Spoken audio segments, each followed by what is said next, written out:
Hi Virgo, how are you? Thank you so much for joining me. I hope you guys are doing amazingly well. Should we start with a deep, nourishing, yummy breath in? Let's go. 1, 2, 3. We let all of it go. It's our time, it's our little capsule of a moment. And there has been a lot of planets preparing to move into the sign of Virgo, which means for a lot of you, there's been system updates, which may have taken you off of the game for a minute, which is fine because we all need our downtime to have exactly these system updates. Virgo, Venus enters your sign on the 4th of August. Mercury goes into retrograde in your sign on the 4th of August. There also happens to be a new moon in the sign of Leo. So if we're here talking, it's probably a very good idea for me to prepare you for this astrology. And the first card that came out was the 3 of Cups. Virgo, it is so important for you to step outside of the hermit cave and make sure you are mixing and mingling with your coven, with your people, with your tribe, with your gang. You will be receiving a lot of messages. I'm gonna take all of those because the way they jumped out was saying something. These fell on the floor, so I don't think I'm gonna take those, but I will take these that came out on the table. Let me read them out to you. The first one I saw was the Ace of Cups, the 9 of Pentacles, the 6 of Pentacles, the 7 of Pentacles, the 3 of Pentacles, and the 4 of Swords. Now, coming into your sign, this energy doesn't surprise me, especially considering your card is right here with the 9 of Pentacles. I think, Virgo, bottom of the deck, let's see what we have. The 10 of Wands. So, Virgo, it has been a struggle. You've come to the end of the struggle. It's time for you to prepare to drop the burdens, drop the wands, drop the heavy stuff, drop all of the stuff that you know that you've had to hold on to in order to survive, in order to get where you were going, in order for you to be able to say that you have done enough. Okay? So the thing is, that's the protagonist drawing nearer to home, and he's grown hella strong in the process of it. But there is something about this card which does say you need to know when it's time to work and progress forward and tug along and strive.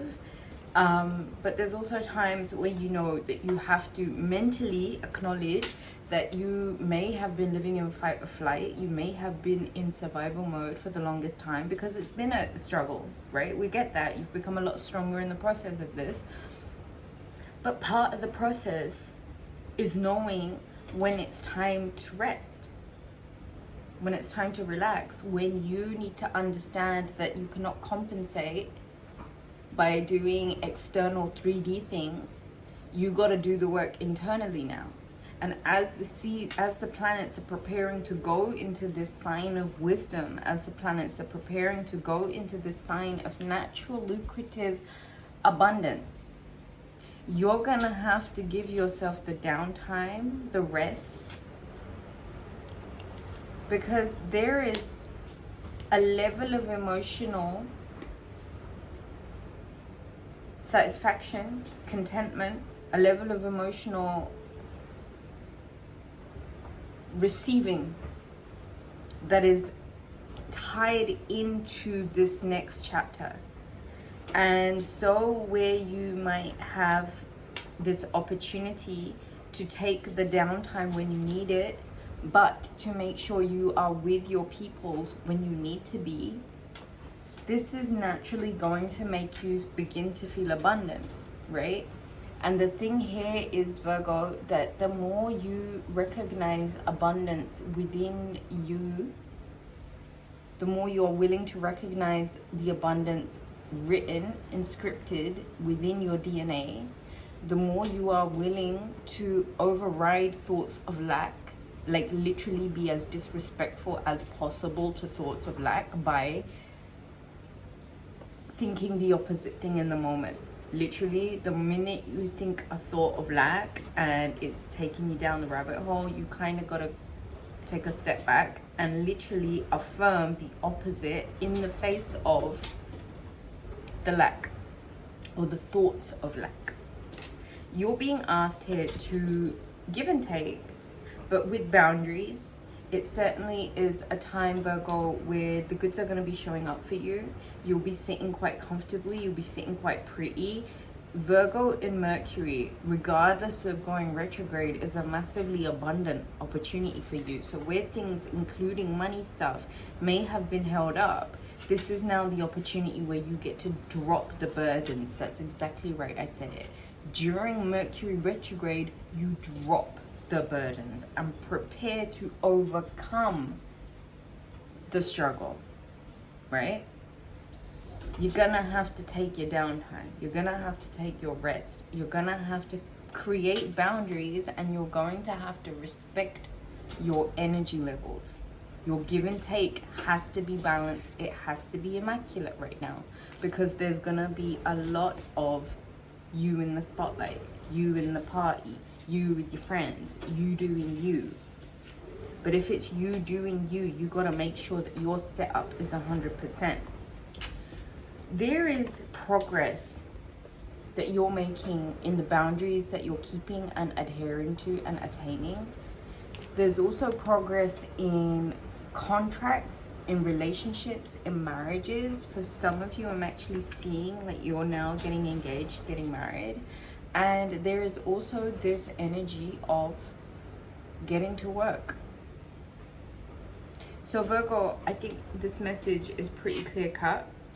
On the 14th, Mercury is still in retrograde, but it moves backwards into the sign of Leo. On the 19th, there's a full moon in the sign of Leo. And on the 22nd, the sun moves into your sign. Virgo, from these cards, from this spread, I think it is safe to say that you are now entering brand new commitments or brand new levels of commitment. So partnerships is a key theme here. These partnerships, these alliances, these friendships are so potently powerful for you.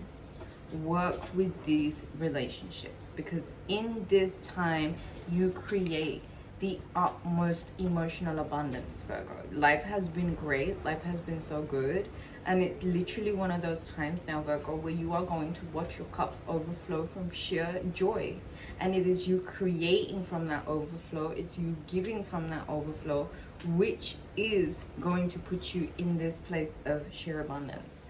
Right now, there's a lot of money on its way to you. You are naturally abundant. There are bills being paid left, right, and center. There is food on the table, in the cupboards, and the fridge. There is bills paid. There is grand, massive savings in the accounts. And this is an energy for you to be lighthearted and serendipitous. Maintaining your boundaries, your give and take, respecting your energetic space, maintaining spiritual hygiene, getting your head down and really getting to know your craft and applying the dedication and the artistry that is going to come from this overflow, respecting your hermit time, respecting your downtime. And there's a lot of engagements, marriages, partnerships, high levels of commitment in these partnerships and alliances. It is time to drop the burdens. And it's probably a really good idea to cleanse your energy. It's also a really good idea to maybe get a tarot card reading and see what the best steps forward are. Book a reading with me, head over to the website rubyreadstarot.com. All donations to the channel are so greatly appreciated. All of my love to you guys. Thank you so much for being patient with me.